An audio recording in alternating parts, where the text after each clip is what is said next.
Vous savez, bien aimé dans le Seigneur, nous avons la grâce. Tu as la grâce. Tu écoutes la parole de Dieu. Tu es bien. Il n'y a pas d'urgence. Tu n'es pas dos au mur, le dos au mur. Tu n'es pas devant le mur. Tu n'es pas au bout du rouleau. C'est une grâce, frère. Saisissez cette occasion. Saisissez cette opportunité. N'attendez pas que tout, n'est-ce pas, se dégrade.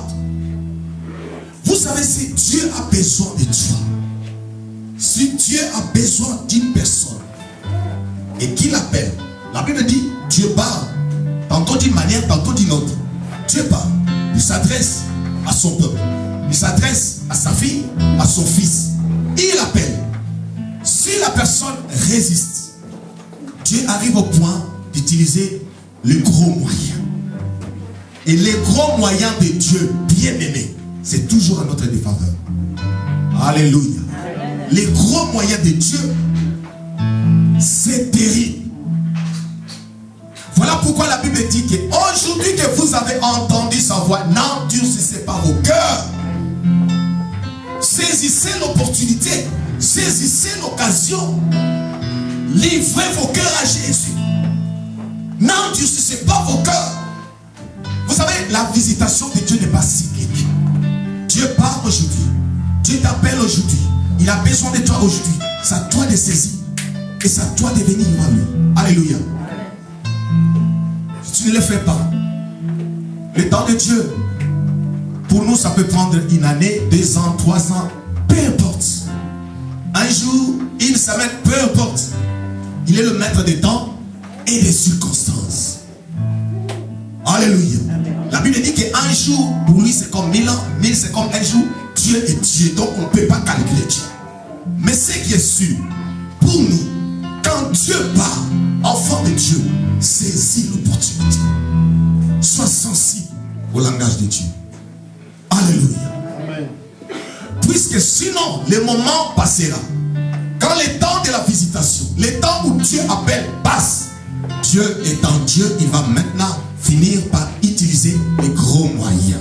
Et les gros moyens de Dieu, c'est terrible. Alléluia. C'est terrible. Pour l'homme, c'est terrible. On ne peut pas expliquer. Il y avait un homme qui était très riche. Il était riche. Il avait tout. Alors, un jeune serviteur zélé qui aimait le Seigneur, il évangélisait le quartier. Il évangélisait. Et il est rentré dans la maison de cet homme riche. Avec respect, puisque voilà, c'est un homme riche. Mon papa, je suis venu vous parler de Jésus. Mais parler de qui? De Jésus. Ah bon? Viens un peu, mon petit, viens. Vous savez, ceux qui ont l'argent, ils n'ont, comment dire, alléluia. Ils n'ont pas respect des gens, ils ont, donc c'est comme ça. Alléluia. Viens un peu, mon petit, viens. Le petit arrive, il l'amène dans son salon. Il regarde le salon de moquette comme ça. Il s'assoit avec son fauteuil, il fait comme ça. Parle un peu, qu'est-ce que tu veux là? Le jeune serviteur commence à dire, non papa, je viens te parler de Jésus. De Jésus. Attends un petit, arrête un peu, viens un peu, viens. Il l'amène encore, son deuxième salon. Il dit, petit, tu vois ce salon ici? Ça vient de Londres. Pas d'ici, de Londres. Là on est en Afrique. Ça vient de Londres. C'est pas tout. Viens. Troisième salon. Tu vois ce salon ici? Ça vient de Hong Kong. De Hong Kong. Parce que toi tu as ce salon. On en vient. On descend en bas. On descend, on sort de l'autre côté. Garage. Au garage, les voitures 4x4. Vous savez en Afrique, les 4x4, donc ça prouve que voilà. Alléluia. Les 4x4. Tu as vu tout ça? Toi tu roules avec quelle voiture? Oh non, papa, moi, je n'ai pas encore de voiture. Alors, petit, va parler de ton Jésus à ceux-là qui sont dehors. Parle-leur de Jésus, ton Jésus. Ici, parlez à Jésus là, dehors, dehors. C'est bon? C'est compris? Parle de Jésus là-bas, dehors, pas ici. Oh merci papa, le jeune homme est sorti, il est parti. Le jeune homme est parti. Il a commencé à parler, il a commencé à dire à sa femme, tu vois ces hommes-là, il faut que le gouvernement fasse quelque chose. Ils n'ont pas d'argent, ils n'ont même pas étudié, ils viennent parler aux gens de Jésus, Jésus, Jésus, Jésus. Alléluia. Non, non, non, il faut que le gouvernement fasse quelque chose. Est-ce que nous, on ne parle pas à l'église? Oui chérie, on parle à l'église. Est-ce qu'on ne parle pas d'Eucharistie à l'église? Est-ce que le prêtre ne nous bénit pas? On parle à l'église. N'est-ce pas? On parle à l'église. Mais pourquoi ils aillent parler de Jésus dehors, pas ici? Mais il faut que le gouvernement fasse quelque chose. Alléluia. Grodo. Ah, c'est bon. Le jeune serviteur est parti. Il est sorti. Les riches, en bonne santé, les riches, bien, donc ils s'en foutaient. Insensés, n'avaient besoin de rien, ni de personne. Vous savez, le temps appartient à Dieu. Le temps même que nous vivons ici, nous ne sommes pas le maître de ce temps. C'est Dieu qui est le maître des temps et des circonstances. Dieu nous donne par amour, puisqu'il nous aime, il nous donne le temps de vivre. Puisque le souffle même, c'est lui-même qui en est le maître. C'est lui-même qui nous les donne. Alléluia. Il nous donne le souffle. Il a le pouvoir sur ça. Il peut répondre quand il veut. Mais quand l'homme a le souffle, quand l'homme a sa force, que Dieu lui-même l'a donné, l'homme ne reconnaît plus Dieu. Dieu, c'est une histoire. Ça a commencé avec Abraham, tout ça, c'est une histoire. Et ça endort. Alléluia. Alors nous, on vit aujourd'hui. J'ai tout ce qu'il faut. Je vis ma vie. Je fais ma vie. Alléluia. Et c'était ça, l'attitude de cet homme. Une année plus tard, le papa peut se réveiller comme ça ne va pas. Ah, ça ne va pas, ça ne va pas. Qu'est-ce qu'il y a, ça ne va pas? On l'amène à Londres pour des soins médicaux. Arrivé à Londres, des examens. Oh, cancer au niveau terminal. Le foie, tout ça, donc il n'y a plus rien à faire. Les médecins vont lui dire que c'est fini, monsieur, il n'y a plus rien à faire car votre cancer c'est au niveau terminal. Donc, il y a même le chimio là, donc il n'y a plus rien à faire. Donc, peut-être un mois, on te donne peut-être un mois, sans plus. Sans plus, un mois, donc c'est fini quoi. C'est fini, c'est-à-dire, alléluia, amen, donc c'est fini. Alléluia. Le vieux avec son argent, avec tout, le médecin dit qu'ils ne peuvent plus rien, c'est fini, tout est arrêté, c'est fini. Ah! Donc cela veut dire qu'il y a quelqu'un qui a le dernier mot. Le monsieur rentre chez lui. Dès qu'il arrive chez lui, il commence par les sentinelles, ceux qui sont devant la porte là, ceux qui surveillent la porte, tout ça. Les sentinelles, demandent aux sentinelles. Vous vous souvenez encore? Le monsieur là, les jeunes là qui étaient venus ici là, qui parlaient de Jésus. Vous vous souvenez encore? Les sentinelles disent, ah non, moi je ne me souviens plus. Ah mais qu'est-ce que c'est? Mais qu'est-ce qu'il y a? Le monsieur là qui parlait de Jésus, tu ne te souviens plus? Ça fait une année, tu ne te souviens plus? Ah, patron, il parlait de qui? De Jésus. Ces jeunes là que j'avais dit qu'ils parlaient de Jésus dehors, pas ici. Ah, je les connais. Ah, tu les connais? Oui. Il est où? Il est où?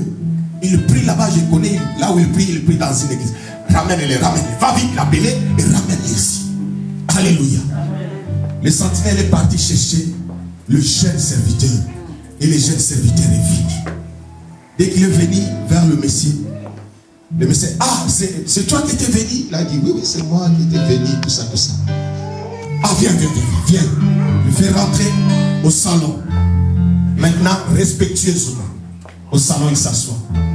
Parle un peu, dis-moi un peu. ton Jésus, même si on dit mal de lui, il pardonne quand même. Le jeune serviteur, il a dit que oui, il est amour. Quoi que tu fasses, qui que tu sois, il est le Dieu qui pardonne. Il a dit, ah d'accord, c'est bon. Mais dis-moi un peu, est-ce que ton Jésus peut guérir des malades? Puisque moi là, on m'a dit que j'ai un cancer et il me reste qu'un mois pour vivre. Donc c'est fini, il n'y a plus de guérison pour moi. Est-ce que ton Jésus peut faire quelque chose? Peux-tu faire quelque chose pour moi? Les jeunes serviteurs ont dit que mon Jésus, il est celui qui guérit. Il n'y a pas de maladie que lui ne peut pas guérir. Car la Bible me dit que c'est par ces meurtres-ci que nous sommes guéris. Quelle que soit la situation, ta maladie, il te guérira. En bas, les jeunes serviteurs continuent et il va dire, dis-moi c'est quoi ton problème? Il a pris maintenant l'autorité du royaume. Alléluia. Il a compris maintenant que c'est le temps. Oh, bien-aimé dans le Seigneur. Laisse-le, même si les gens critiquent, même si les gens ne veulent pas écouter, il y a un temps pour toutes les choses. Il y a un temps pour toutes les choses, bien-aimé dans le Seigneur. Alléluia. Dieu est Dieu. Dieu nous laisse le temps. Quand Dieu te laisse le temps là, ne te dis pas que tu es fort. Ne te dis pas que tu es puissant. Ne te dis pas que tu es riche et que tu n'as pas besoin de ces dieux. Tu auras besoin de ces dieux. C'est lui qui est alpha. C'est lui qui est oméga. Tu ne peux pas t'enfuir. Tu ne peux pas vivre en dehors de lui. Alléluia. L'homme est créé pour vivre dans la présence de Dieu. Voilà pourquoi celui qui n'a pas Dieu, celui qui ne connaît pas Dieu, a un vide. C'est pour cela que les gens aillent, n'est-ce pas, chercher combler ce vide d'une autre manière. Ils rentrent dans les occultismes, ils rentrent dans le spiritisme, ils rentrent dans toutes ces choses-là. Pourquoi? Parce qu'en l'homme, il y a un esprit d'éternité. La place que Dieu doit habiter. Puisque Dieu n'habite plus dans les temples construits par la main des hommes, mais Dieu habite dans la vie de ceux-là. Ah, alléluia. Nous sommes les temples de Dieu. Alléluia. Alors les jeunes serviteurs vont dire, dis-moi maintenant c'est quoi ton problème? Il a dit c'est au niveau de foi. Là, partout. Donc il n'y a plus rien. Il n'y a plus rien. On m'a dit que tout c'est fini, donc on attend que la mort. Lève-toi. Prends ta main, sa main. Il pose la main à cet homme. Il a prié à langue.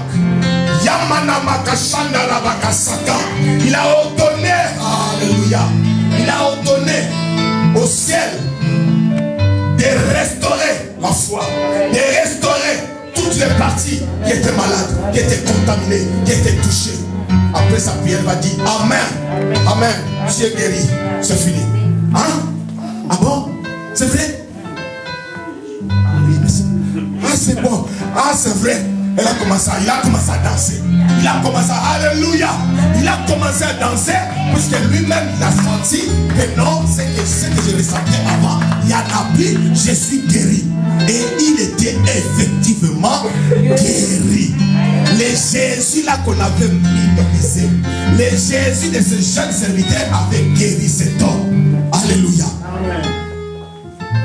Pourquoi? Parce que cet homme était devant un fait. Il était dos devant le mur. Il était bien aimé au bout du rouleau. Alléluia. Bien aimé dans le Seigneur, lui il avait reçu grâce. Puisque les jeunes serviteurs étaient encore là, il avait reçu grâce. Puisque Dieu en avait voulu ainsi. Sinon, il allait mourir comme ça. Sans Jésus, sans rien. Et c'était l'enfer pour lui. Or, c'était ces jours-là où cet homme-là avait donné sa vie à Jésus. Non seulement qu'il était guéri, mais il avait aussi donné sa vie à Jésus. Donc il a reçu et la guérison physique, il a reçu aussi le salut éternel. Voilà pourquoi la Bible déclare qu'un seul nom qui nous a été donné, par lequel les hommes doivent être sauvés. Dans les